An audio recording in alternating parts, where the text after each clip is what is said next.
Hi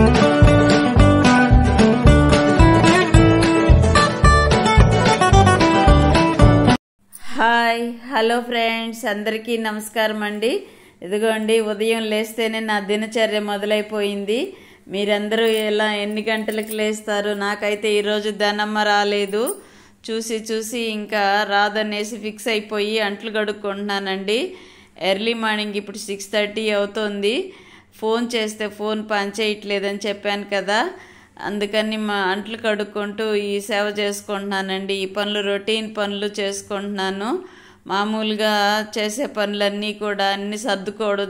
Dhanamma ఈ పనులన్నీ చేస్తుంటే నేను ఇల్లంతా సర్దుకోవడం అలా చేస్తుంటాను. కానీ ఈరోజు ధనమ్మ రాలేదు కదా, అన్నీ నేనే సర్దేసుకొని చేసేసుకుంటున్నాను. 6:30కి ముందు అంట్లు కడిగి ఇల్లు వాకిలి చిమ్మేసుకొని దాని తర్వాత ఈ పనులకన్నిటికీ వస్తానండి. నేను అంటే ముందు నిద్ర లేస్తానే చెత్తలు చిమ్మేసి అంట్లు కడుగుతానండి. ఇది కరెక్ట్ ప్రాసెస్. ఇదిగోండి, స్టాండ్లో పెట్టాల్సినవన్నీ స్టాండ్లో పెట్టేస్తున్నాను.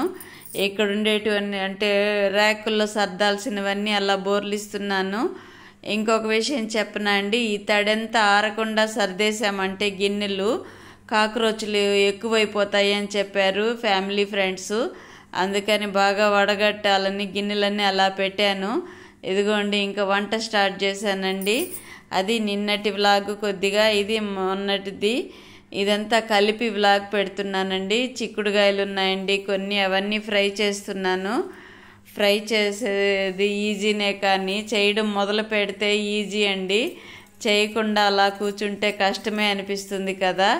ఏం చేద్దామండి, కూర్చున్నా పడుకున్నా మన ఫుడ్ మనమే తయారు చేసుకోవాలి. మనమే తయారు చేసుకొని తింటే ఆ తృప్తే వేరు కదండి. చిక్కుడుకాయలు పోపు పెట్టేశాను, అంటే మినపప్పు వేసానండి. పోపులో కొద్దిగా జీలకర్ర వేసాను. దాని తర్వాత చిక్కుడుకాయలు కడిగి పెట్టుకున్నాను కదా, అవన్నీ వేసాను. కొద్దిగా పసుపు, కొద్దిగా సాల్ట్ వేసేసి కొద్దిగా కలిపేసి మూత పెట్టేసామనుకోండి, త్వరగా ఉడికిపోతుంది.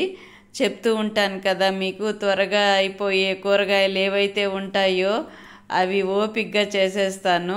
కొంచెం కష్టంగా డ్రై అంటే వెజిటబుల్స్ డీప్ ఫ్రై చేయాలి అంటే కొంచెం బద్ధకమేనండి నాకు. ఒకప్పుడు ఇంట్రెస్ట్గా చేసేదాన్ని, కానీ ఇప్పుడైతే కొంచెం వయసు మీదకి వస్తుంది కదా, కొంచెం ఇబ్బంది అనిపిస్తుంది. కానీ తప్పదండి, మన ఫుడ్ మనమే చేసుకోవాలి. బయట తెచ్చే ఫుడ్ అయితే ఒక్కరోజు తింటాం, ఒక్క పూట తింటేనే మొహం మొత్తేస్తుందండి. అస్సలు తినబుద్ధి కాదు. అయ్యో, మనం కొంచెం ఓపిక చేసేసుకొని ఉంటాం కదా అనిపిస్తుంది. అందులో మనం పులుపు కూరలు వేరే ఉంటాయి. వాళ్ళు బయట కొనే కూరగాయలు, అంటే కూరగాయలు కాదు కూరలు బయట చేసే కూరలు వేరేగా ఉంటాయి. డబ్బులు పెట్టి కొనుక్కుంటామే కానీ కడుపు నిండా తిన్నామా అంటే లేదనే సమాధానం వస్తుందండి. ఇక్కడైతే పన్నీర్ కూర చేయడానికి రెడీ చేస్తున్నాను. మసాలాలన్నీ మిక్సీకి వేసి పెట్టుకున్నానండి. బాండీ పెట్టాను, ఆవాలు, కొద్దిగా జీలకర్ర వేస్తున్నానండి. ప్రతి కూరల్లో కూడా జీలకర్ర వేసుకున్నామంటే సరిగ్గా డైజెషన్ ప్రాబ్లం కూడా వస్తుంది. కరెంటు పోయింది, ఉందా లేదా చూడని చెప్తున్నాను. మా వాళ్ళని పిలుస్తున్నారు, మా వారు. ఆగు వస్తానని చెప్తున్నాను. అన్నీ ఒకేసారి చేసుకోవాలంటే కొంచెం బద్ధకం వేస్తుందండి. అదే చెప్తున్నాను కదా, హెల్త్ ఇష్యూ ఉంది. అందులో కూరలు ఫ్రై, ఇటుపక్క రైస్కి పెట్టేశాను. ఇంకా అది తీసి రాగి ముద్ద ప్రిపేర్ చేయాలండి. అన్నీ కూడా ఒకదాని వెనకల చేసేసుకుంటే ఈజీగా అయిపోతుంది, కానీ చేసుకునే ఓపిక మనకు ఉండాలి కదండి. అది ముందు మాకు మెడిటేషన్ క్లాసులో నేర్పిస్తూ ఉంటారు. సహనం ఉండే స్త్రీ ఎంత బరువునైనా మోస్తుందంటండి. అంటే బరువునంటే సమస్యల్ని, బాధ్యతల్ని. సహనం లేని స్త్రీ ఒక చిన్న మాట అన్నా సరే ముడుచుకుపోతారంట. అంటే నేను చేయలేను, నా వల్ల కాదు, నాకే వచ్చాయి ఈ సమస్యలు, నేనే చేస్తున్నాను, నా వల్లనే జరుగుతుంది అంటే మనం లేకపోయినా జరుగుతుందండి. అవునంటారా కాదంటారా? మనం లేకపోయినా అంటే ఈ భూమి మీద మనకు ఆ పాత్ర పూర్తయిపోయినా సరే 1 రోజు 2 రోజులు బాధపడతారు. అది కూడా ఈ కాలంలో భోజనం లేకుండా ఉండలేని పరిస్థితులు వచ్చేసాయండి అందరికీ కూడా. కాబట్టి ఇదిగోండి రాగి పిండి వేస్తున్నాను. రాగి ముద్దకి చేతులు షివరింగ్ వస్తున్నాయండి బాగా నాకు, అందుకని జాగ్రత్తగా తీస్తున్నాను బాటిల్లో నుంచి. స్పూన్ వేస్తున్నానండి. ఆ స్పూన్ ఎక్కడ పడేసానో అది ఇంక వెతుక్కునే ఓపిక లేక చేత్తోనే వేసేస్తున్నాను. ఒక చిన్న గరిటెలాగా వేస్తున్నాను అందులో. చెప్తున్నాను కదా, మతిమరుపు కూడా ఎక్కువైందండి బాబు నాకు. అందరికీనో నాకు ఈ వయసులో అందరికీ మతిమరుపు వస్తుందా ఏంటి? నాకు చూస్తే 56 ఇయర్స్ శరీరానికి, నేనున్న శరీరానికి అంటే నా ప్రాణం ఉన్న శరీరానికి 56 ఏండ్లండి. కానీ మనసు మాత్రము, బుద్ధి మాత్రము చురుగ్గా ఉండాలి అని నా వంతు ప్రయత్నాలు నేను చేస్తూ ఉన్నాను. అయినా సరే ఒక్కొక్కసారి మర్చిపోతూ ఉంటాను. ఇందులో మసాలాలు వేసేసానండి అది పన్నీర్ కూరకి. మరి అందులో ధనియాల పొడి, కొద్దిగా కారము అవన్నీ వేయాలి కదండి. అవన్నీ వేస్తూ మీతో కబుర్లు చెప్తున్నాను. వాయిస్ కూడా స్లోగా వస్తుంది కదా, నా వాయిస్ కూడా కొంచెము రెస్ట్లెస్గా అనిపిస్తోందండి. పడుకుంటే అస్సలు లేబుద్ధి కావట్లేదు శరీరము. అయినా కానీ మొండితనంతో చెయ్యాలి, నేను గెలవాలి, ఓడిపోకూడదు. శరీరం నాకు ఇంత మాత్రం సహకారం ఇస్తోందంటే దీనికి కూడా థ్యాంక్స్ చెప్పాలి శరీరానికి కూడా. మాకు ఇవన్నీ మెడిటేషన్ క్లాసుల్లో నేర్పిస్తారండి. మనకు ఆరోగ్యం ఎంత బాగలేకపోయినా సరే శరీరాన్ని కూడా ఆలన పాలన అంటే బుజ్జగిస్తూ దాని ద్వారా అన్ని పనులు ఎలా చేసుకోవాలి అనే విధానాన్ని మాకు నేర్పిస్తూ ఉంటారు. అదిగోండి కూరలో మసాలా దినుసులు అన్నీ వేసేసాను. మసాలా దినుసులు అంటే ఏం వేయలేదండి. జీడిపప్పు, కొత్తిమీర, అల్లం కూడా వేయలేదు ఇందులో, గ్యాస్ట్రిక్ ఫామ్ అవుతుందని. టమోటా ఇవన్నీ మిక్సీ పట్టానండి. 2 యాలకులు, ఒక చిన్ని పట్ట, కూరలలో వేసే పట్ట వేసి మిక్సీ పట్టానండి. అంతే, ఇంకేం వేయలేదు అందులో. లవంగాలు 2 వేసాను, యాలకులు 2 వేసాను, ఇంకంతే. అవంతా మిక్సీ పట్టేసి ఇలాగ చేస్తున్నానండి. పేస్ట్ బాగా ఉడికిన తర్వాత మసాలాలు, అందులో కారము, ధనియాల పొడి కొద్దిగా గరం మసాలా పౌడర్, ఇంకంతేనండి. ఇంకేం వేయలేదు ఇందులో మసాలా. అల్లం కూడా వేయలేదు. అల్లం వేస్తే కూడా మా వాళ్ళు తినట్లేదు ఈ మధ్య, అందుకని అది కూడా ఆపేసానండి.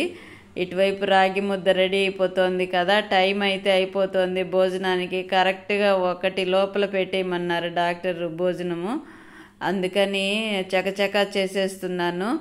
ఒక్కొక్కసారి ఎంత త్వరగా చేయాలన్నా లేట్ అయిపోతుందండి. మనసు హుషారుగా ఉంది అంటే, బుద్ధి చురుగ్గా పనిచేస్తుంది అంటే అన్నీ చేసేస్తామండి. ఏదైనా ఆలోచన వచ్చిందా ఇంకంతే, ఇంకా ఓం శాంతి అయిపోతుంది. రాగి ముద్ద కలిపేశాను, ఇంకా కూర కూడా రెడీ అయిపోతుందండి. పన్నీర్ ముక్కలు కూడా వేసేసాను కదా అందులో. ఇంకొక 2-3 నిమిషాలు ఉడికింది అంటే కూర రెడీ అయిపోతుందండి. అది బాగా ముద్ద రావాలనేసి అలా కలుపుతున్నాను. అది దానికి మన ఇంట్లో సంగటి పలక అని ఉండేదండి. మా అత్త ఉండేవాళ్ళు. సంగటి పలక అంటే ప్లేట్ లాగా ఉంటుంది, చెక్కతో తయారు చేసి ఉంటారు. లోపల రౌండ్గా ఉంటుంది, అంటే ఖాళీగా ఉంటుంది రౌండ్గా. అందులో ముద్ద వేసి ఇలాగ తిప్పామనుకోండి అది ముద్ద వచ్చేస్తుంది.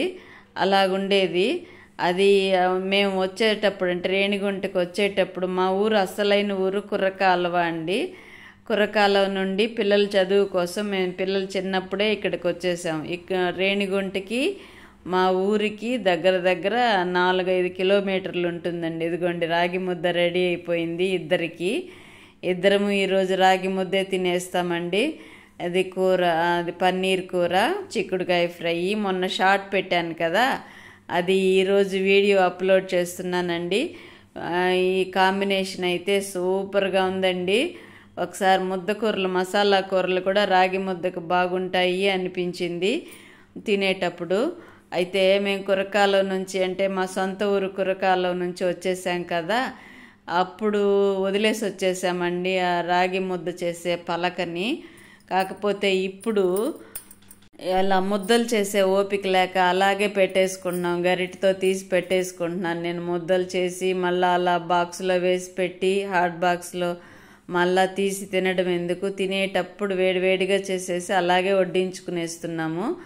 ఇందులో కొద్దిగా సాల్ట్ తక్కువైనట్టుందండి. చిక్కుడుకాయ ఫ్రైలో అది వేస్తున్నాను. అది వేసి కలిపేసి ఇంతే సరిపోతుందండి. మిరప్పొడి, పప్పుల పొడి అంటే వేరుశనగకాయల పొడి అవన్నీ వేసేనాక స్టవ్ కట్టేయడమే మంచిదండి. లేదంటే అదొక మాడు వాసన వస్తుంది కదా. ఇదిగోండి రాగి ముద్ద రెడీ అయిపోయింది. చూడండి తినే మాత్రంగా వచ్చింది కదా, సరిపోతుందండి. వేడి వేడి రాగి ముద్ద, మరి పన్నీర్ కూర, చిక్కుడుకాయ ఫ్రై మా డిష్. మీరే వంటలు చేశారు నా కామెంట్లో తప్పకుండా తెలియచేయండి. నచ్చినట్లయితే తప్పకుండా ఒక లైక్, షేర్ ప్లీజ్ ఫ్రెండ్స్. చూస్తున్నారు కానీ వ్లాగ్స్ లైవ్లో వచ్చే వాళ్ళందరూ కూడా వ్లాగ్స్ చూస్తూ ఉన్నట్లయితే ఒక లైక్, షేర్ ప్లీజ్ ఫ్రెండ్స్.